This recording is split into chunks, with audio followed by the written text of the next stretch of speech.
Halo sahabat PSA kita, berjumpa kembali dan kali ini kita akan belajar bersama dengan topik 10 kebiasaan yang bisa merusak otakmu. Yuk let's check it out. Nomor 1, suka menunda pekerjaan. Apakah kamu suka menunda pekerjaan? Atau apakah kamu kesulitan menahan godaan sepanjang hari? Katakanlah kamu memiliki beberapa jam yang harus dilakukan. Tepat ketika kamu duduk di meja kerjamu, seorang teman mengirim kamu pesan WA, mengundang kamu untuk hangout. Apakah lantas kamu mengatakan tidak untuk tetap fokus pada pekerjaanmu? Atau justru menunda pekerjaanmu dan pergi bersenang-senang bersama? Setiap kali kamu menunda-nunda, kamu merusak kendali dirimu. Kamu membuatnya semakin sulit untuk memilih pekerjaanmu daripada bersenang-senang. Alih-alih mengajari diri sendiri untuk membuat prioritas tujuan dan proyek, otak kamu belajar untuk menempatkan pekerjaanmu di atas tungku api. Dengan kata lain, kamu mensabotase sistem kendali dirimu. Kontrol diri adalah otot yang harus kamu latih setiap hari. Jika kamu menunda-nunda, kamu melemahkan otot itu. Kamu menghentikan otakmu dari membangun kebiasaan yang sehat dan disiplin. Ini berdampak pada produktivitas kamu di kemudian hari. Jadi inilah saatnya mengatur ulang prioritasmu. Bila kamu merasakan dorongan untuk menunda-nunda, paksalah dirimu untuk bekerja keras. Bahkan jika kamu hanya bekerja selama 5 menit, memilih bekerja daripada bersenang-senang memperkuat otot penting ini. Kamu akan mengembangkan rutinitas disiplin dan kamu akan mencapai lebih banyak dalam jangka panjang. Nomor 2, kelebihan gula. Berapa banyak gula yang kamu konsumsi setiap harinya? Gula merupakan bahan dalam banyak olahan makanan yang kita makan setiap hari. Gula ada di dalam minuman yang kita beli, camilan kita makan atau makanan lain yang dikonsumsi. Jumlah gula yang sehat sangat penting untuk energi dan pertumbuhanmu. Tetapi terlalu banyak gula justru merusak organ terpentingmu, yaitu otak. Otak tidak dapat memproses begitu banyak gula. Jika kamu mengkonsumsi 2 atau 3 kali kadar gula harianmu, maka otakmu akan kesulitan untuk membuat protein dan menyerap nutrisi sebagaimana semestinya. Kelebihan gula juga mempengaruhi suasana hatimu. Ini cenderung menjadi semakin meninggi atau merendah yang pada akhirnya memperburuk konsentrasimu, ingatanmu, dan kemampuanmu memecahkan masalah. Jadi, ketika lain waktu kamu mendambakan camilan yang manis, pikirkan dulu berapa banyak gula yang kamu masukkan ke dalam tubuhmu. Apakah setumpuk gula yang lezat layak mensabotase kendali dirimu? Mungkin tidak demikian. Nomor 3, tugas yang berjimbun. Setiap orang membuat kesalahan ini pada satu titik atau yang lain. Kamu ingin menjadi produktif. Kamu ingin menghapus hal-hal tertentu dari daftar tugasmu. Jadi, kamu mulai mengerjakan banyak tugas dalam sekali waktu. Kamu menjelajahi internet, menjawab email, dan mengirim pesan elektronik sambil mencoba untuk fokus pada pekerjaanmu. Tapi, suka atau tidak suka, multitasking bisa merusak otakmu. Otak manusia tidak dapat memberikan perhatian yang sama pada banyak tugas. Faktanya, multitasking dapat menurunkan IQ kamu hingga 10 poin. Ini berasal dari sebuah studi oleh University of California. Mereka menemukan bahwa orang-orang yang melakukan banyak tugas secara signifikan menjadi lebih buruk dalam banyak hal. Mengapa demikian? Karena otak kamu dibebani oleh masalah tuntutan dan rangsangan sensorik. Kelebihan beban ini mengganggu kemampuan kamu untuk berpikir jernih. Mengirim pesan teks misalnya, tentu akan mencuri sebagian besar perhatian kamu, meningkatkan stres, dan menurunkan kualitas pekerjaanmu. Jika kamu seorang multitasker, hentikan kebiasaan buruk ini. Letakkan ponsel kamu di tempat yang tidak terlihat. Tutup email kamu dan fokuslah hanya pada pekerjaanmu. Nomor 4, mengabaikan pendengaranmu. Apakah kamu mendengarkan musik dengan volume penuh atau kencang? Apakah kamu memakai headphone berjam-jam setiap hari? Semakin sedikit orang yang merawat pendengaran mereka. Gangguan pendengaran saat ini meningkat, mempengaruhi 1 dari 4 orang di Amerika, dan jumlah polusi suara saat ini di dunia ini meningkat. Saat kamu mengemudi, kamu mendengarkan suara klakson mobil. Saat kamu terbang, kamu menoleransi suara mesin jet yang menderu di telinga. Saat kamu mendengarkan musik, kamu meledakkan setiap lagu di gendang telingamu. Kamu mungkin tidak berpikir 2 kali tentang kesehatan telingamu, tetapi pendengaranmu perlahan-lahan akan semakin memburuk.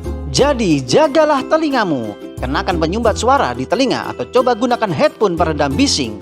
Cukup putar musik beberapa level lebih rendah dan pertahankan pendengaranmu selama bertahun-tahun yang akan datang. Nomor 5, menguras ketidakaktifan. Otak kamu suka disibukkan. Ia menikmati kegiatan baru. Ia ingin menyelesaikan tugas dan menyelam jauh ke dalam proyek yang menantang. Semakin banyak rangsangan yang kamu berikan kepada otakmu, maka semakin banyak rangsangan yang dibutuhkannya. Tapi itu tidak selalu menguntungkanmu. Jika kamu produktif atau kreatif, rangsangan itu menciptakan momentum positif, mendorong kamu menuju produktivitas. Di sisi lain, jika kamu merangsang otakmu dengan pemborosan waktu seperti menonton TV atau scrolling media sosial, maka otakmu akan membutuhkan lebih banyak hal yang sama. Ini terutama akan menjadi masalah bagi orang-orang yang bekerja selama seminggu dan beristirahat di akhir pekan. Saat kamu tidak bekerja, kamu ingin beristirahat dan bersantai sehingga kamu sama sekali tidak melakukan apapun. Tapi kamu menyerah pada kebiasaan burukmu. Kamu menghabiskan waktumu bermain video game dan menonton acara TV. Dan tanpa disadari, kamu membangun momentum negatif. Hanya karena ini bisa dilakukan di akhir pekan saja, bukan berarti kamu harus mematikan otakmu. Kamu tidak harus bekerja, tetapi kamu harus merangsang otakmu dengan aktivitas yang tidak dapat kamu lakukan selama seminggu. Contohnya adalah, coba habiskan waktumu untuk mengerjakan hobi kreatif, terlibat di dalam percakapan yang menyenangkan, dan berpartisipasi dalam latihan fisik. Kegiatan yang merangsang ini memfasilitasi pembelajaran dan pertumbuhan di area penting otak kamu. Jadi, jagalah otak kamu agar tetap aktif dan terlibat. Jika tidak, maka kamu akan merasa malas. Kamu akan kehilangan motivasi dan otak kamu akan membayar mahal harganya. Nomor 6. Keterbatasan pribadi. Apakah kamu memiliki harapan yang tidak masuk akal terhadap dirimu sendiri? Banyak orang ambisius mengharapkan kesempurnaan dan mereka kecewa terhadap sesuatu yang kurang. Mereka mendorong diri sendiri untuk bekerja lebih keras daripada semua orang yang mereka temui. Dan mereka tidak pernah puas dengan pekerjaan yang telah dikerjakannya. Kamu mungkin mengagumi orang-orang dengan semangat yang giat ini, tetapi ambisi mereka terus membebani otakmu. Tidak peduli siapa dirimu, kamu memiliki batas. Ada begitu banyak jam dalam sehari dan kamu hanya memiliki energi yang cukup untuk melakukan sejumlah hal yang terbatas. Jika kamu mengharapkan dirimu untuk menyelesaikan semuanya dalam semalam, kamu akan merasa kecewa dan melupakan keterbatasan pribadimu. Keterbatasan pribadi adalah batasan imajiner yang menentukan seberapa banyak pekerjaan yang dapat kamu lakukan tanpa membebani otakmu. Batas-batas itu berbeda untuk setiap orang. Beberapa orang bekerja berjam-jam tanpa henti, sedangkan lainnya sering beristirahat untuk menjaga diri mereka tetap segar dan termotivasi. Tidak peduli apa jenis pekerjaanmu, perhatikan keterbatasan pribadimu dan kendalikan harapanmu. Tujuan kamu adalah menemukan keseimbangan yang sehat antara pekerjaan dan kehidupan. Ketika kamu menemukannya, kamu dapat mencapai keseimbangan itu hari demi hari. Nomor 7. Beban informasi yang berlebihan. Pernah nggak kamu mengalami beban informasi yang berlebihan? Banyak orang membebani otak mereka dengan terlalu banyak informasi. Kamu memberi dirimu sendiri 100 hal untuk dihafalkan, tetapi sebagian besar dari hal-hal itu justru lolos tidak terserap. Ada batasan berapa banyak informasi yang dapat diserap oleh otak kamu pada satu waktu.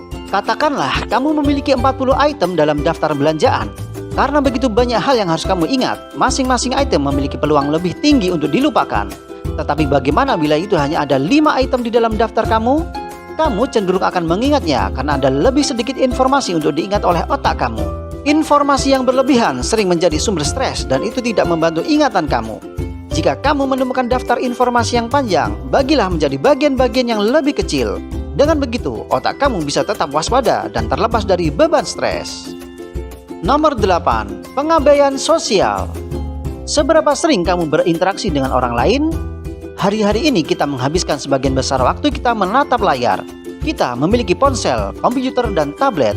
Kita berbicara dengan orang-orang di FaceTime dan Zoom. Namun tidak ada yang lebih baik daripada berbicara dengan teman atau anggota keluarga secara langsung. Yang benar adalah otak kamu sangat membutuhkan interaksi sosial. Manusia adalah makhluk sosial. Itulah sebabnya bersosialisasi dapat meningkatkan kesejahteraan mental dan emosional kamu. Jika kamu menjalani hari-hari tanpa berbicara dengan orang lain, otakmu akan kehilangan kesempatan untuk tumbuh, bahagia, dan pemenuhan sosial.